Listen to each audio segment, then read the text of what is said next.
Let's hear now about a centuries-old song which is proving to be a modern-day hit for some.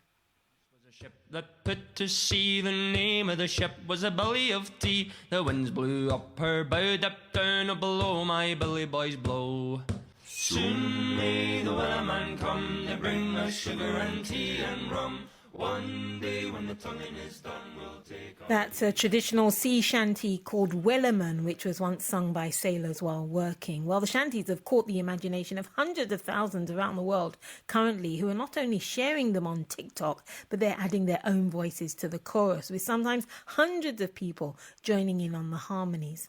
Well, Vienna Carroll is a historian from Harlem in New York who specializes in the origins of sea shanties, especially about those sailors of African heritage.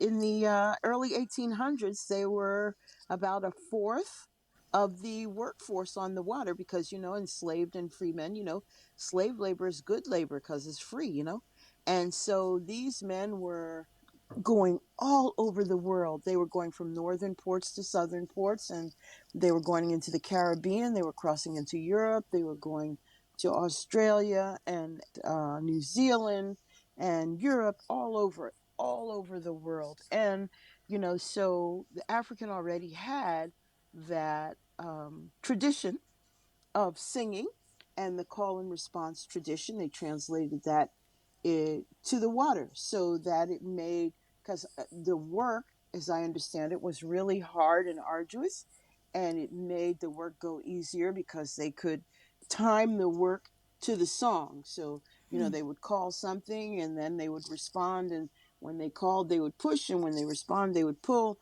I don't really know about work on the boat, but they were able to make it go together so that they could get that work done. Yes. So almost synchronizing it helped them, kind of power Yes. themselves on and energize themselves.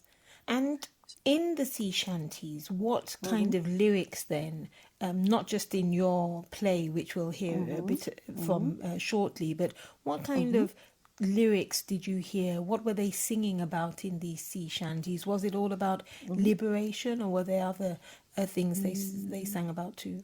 They were mostly singing about the work and leaving, and also liberty. Like, for instance, the sea shanty Shallow Brown, the man talks about leaving his woman and being sorry about it, but he also talks about being sold away for a little bit of money, and perhaps he'll make a break for freedom and try and make his fortune in a foreign country.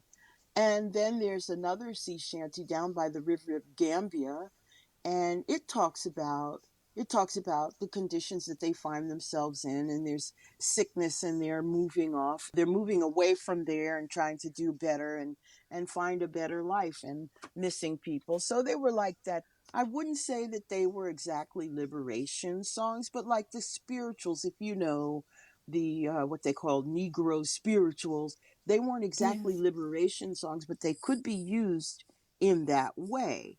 If you were singing them and you were having that feeling, that's the thing that's so beautiful about that music. You could slide it however you needed. You could use it for whatever purpose you needed, to fill your heart, or to make your work go easier, or to make you feel like, even though you were burdened down or oppressed, now, it was going to come sooner or later, your freedom.